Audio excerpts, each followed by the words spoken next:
What if I told you something shocking? What if the memory slips you've been noticing lately, the forgotten names, the moments of mental fog, the feeling that your mind just isn't as sharp anymore?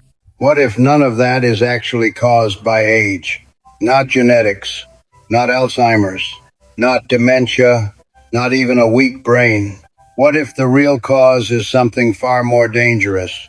Because it looks completely normal, there is one daily habit that millions of people over 60 do every single day, without thinking, without questioning, without realizing it's quietly damaging their brain. Doctors rarely warn you about it. Family members actually encourage it. Friends say, "You've earned it. Relax." And society tells you this habit is a reward for aging. But here's the uncomfortable truth. This habit is slowly shrinking your memory, reducing your mental speed, weakening your focus, and stealing your sharpness year after year silently. No pain, no warning signs, no sudden collapse, just a gradual fading that most people mistake for normal aging. And that's exactly why it's so dangerous. Because once you accept memory loss as normal, you stop fighting it. Right now, as you're watching this, there's a strong chance you're doing this habit already. Maybe today, maybe this morning, maybe for years. And the longer it continues, the harder it becomes to reverse what it's doing inside your brain. But here's the part that should get your full attention. The brain does not have an expiration date. It weakens only when it's allowed to, which means what you're experiencing may not be permanent, but ignoring it absolutely will be. In the next moments, I'm going to reveal the exact habit that's quietly damaging memory after 60 memory, why doctors almost never talk about it, and how stopping it can begin protecting and even restoring your mental sharpness. Stay with me, because once you recognize this habit, you'll never look at your daily routine the same way again. And that awareness alone could protect your memory for years to come. Here's the truth no one tells you, and it changes everything. Most memory decline after 60 is not sudden. It doesn't crash into your life overnight. It creeps in quietly, silently, almost politely, so slowly that most people don't even notice it happening. It doesn't begin with forgetting the names of loved ones. It doesn't start with major confusion or serious mistakes. It starts with things that feel harmless, taking longer to remember a word, needing more time to process a thought, reading the same sentence twice, losing your train of thought mid-conversation. You tell yourself, that's just getting older. Everyone around you agrees, so you ignore it. But here's what modern brain science now shows. Your brain does not decline simply because time passes. A 65-year-old brain can be sharper than a 40-year-old brain, and it happens more often than you think. The difference isn't age, it's engagement.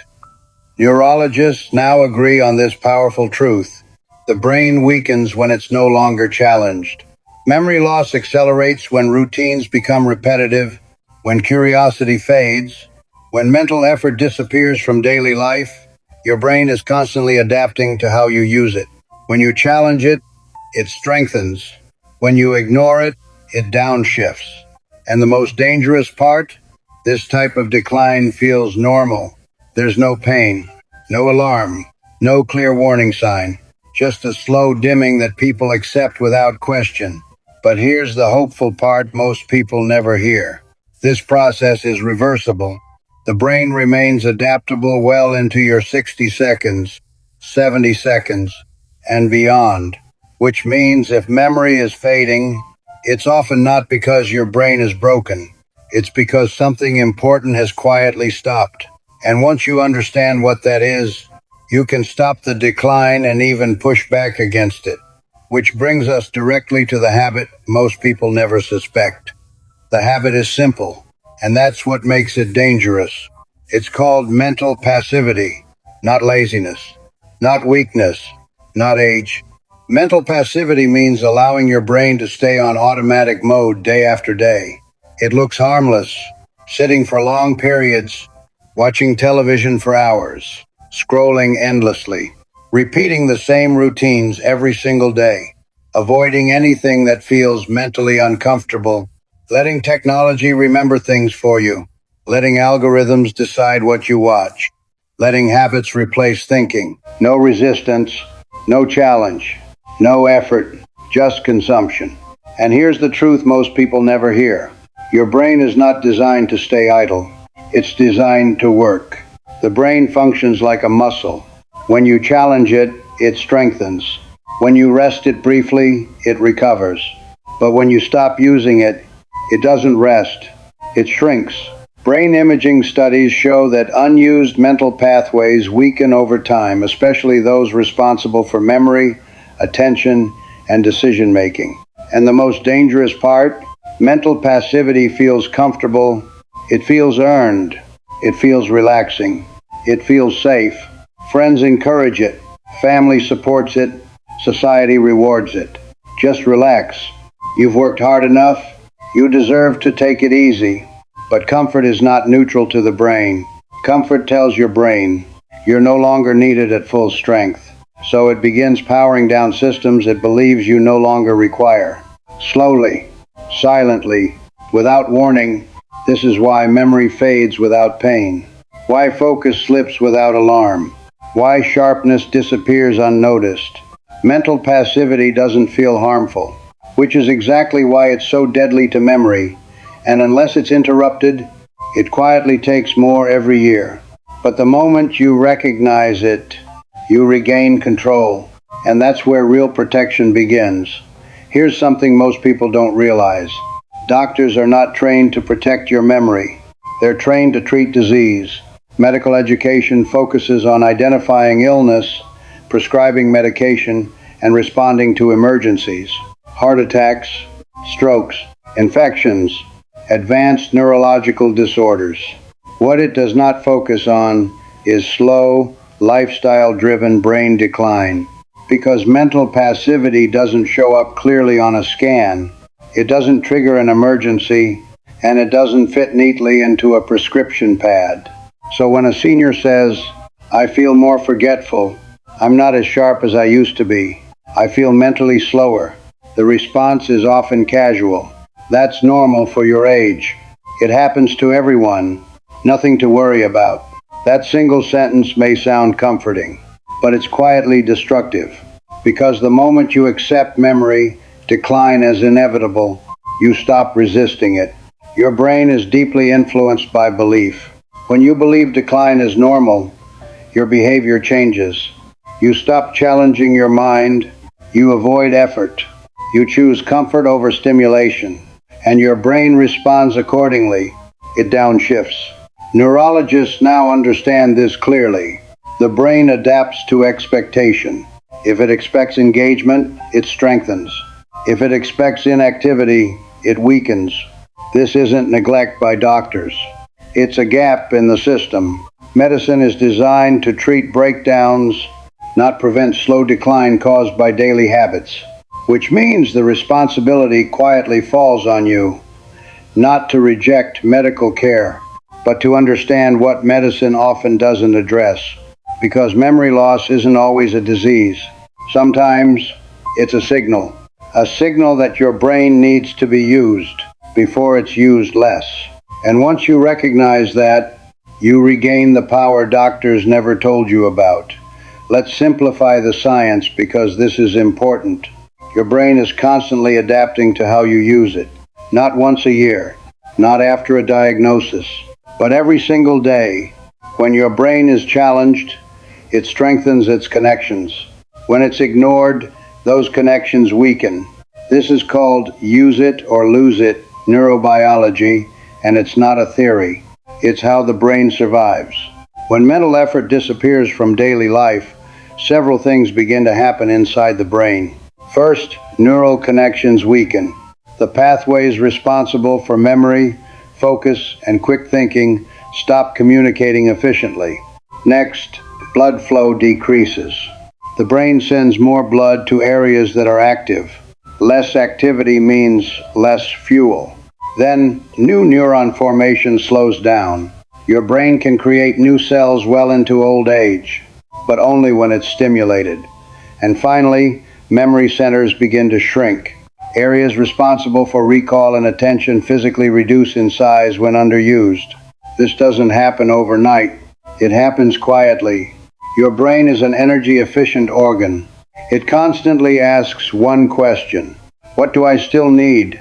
So if your daily routine looks the same every day, the same chair, the same screen, the same conversations, the same thinking patterns, your brain reaches a conclusion: I don't need to stay sharp. And once that decision is made, it begins reallocating resources. Less energy to memory, less energy to focus, less energy to learning. Systems start shutting down, not dramatically, but gradually. You don't feel pain, you don't hear alarms, you just feel slower. And here's the most important part: this process can become irreversible, not because of age, but because of delay. The longer the brain stays unchallenged, the harder it becomes to restart those systems, which is why acting early matters, and why what you do next can determine how sharp your mind stays in the years ahead. Now listen carefully, because this is the most important part. The brain is not fixed. It is plastic. That means it can change, adapt, and rebuild itself, even at 60, even at 70, and well beyond. This isn't optimism, it's biology. Modern neuroscience shows that the brain continues forming new connections throughout life when it's given a reason to, which means memory loss does not automatically mean permanent damage. You can rebuild memory. You can sharpen focus. You can restore mental clarity. But there's one condition. You must break the habit, not with extreme effort, not with exhausting routines, not with hours of puzzles or complicated exercises. The brain doesn't need constant strain. It needs intentional mental friction. That means giving your brain small, deliberate challenges that interrupt automatic behavior. Moments where you have to think instead of coast, decide instead of scroll, engage instead of consume. This friction sends a powerful signal to the brain: I still need these systems. And the brain responds. Blood flow increases, neural connections strengthen, memory circuits reactivate. Even brief periods of mental effort can wake up dormant areas. What matters is consistency, not intensity. 5 minutes of real engagement is more powerful than hours of passive activity. A single unfamiliar task can do more than an entire day of comfort. And here's what most people find surprising: the brain likes being challenged. It may resist at first, but once it senses purpose, it adapts quickly. Mental clarity improves. Focus returns. Confidence grows. Not overnight, but steadily, which means your future sharpness is not determined by your past habits. It's determined by what you choose to do next. And in the next section, I'll show you exactly how to create that mental friction without stress, confusion, or overwhelm. Here's what actually works: no gimmicks, no overwhelm. These are small shifts, but they send a powerful message to your brain. Stay active, stay sharp, replace passive watching. Don't just watch, engage. Pause a video and predict what comes next.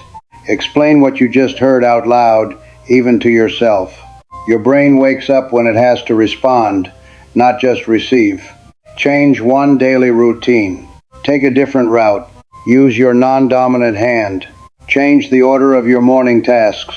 Breaking patterns forces the brain out of sleep mode. Learn something slightly uncomfortable. Not easy, not overwhelming, just unfamiliar. A new word, a new skill, a new idea. That mild discomfort is a signal growth is happening. Talk more, not less. Conversation activates memory, language, and emotion centers all at once. Sharing stories, asking questions, laughing, this is brain exercise. Long silence speeds decline. Move your body with focus. Walk while counting steps. Stretch while naming objects. Movement combined with awareness sends oxygen straight to the brain.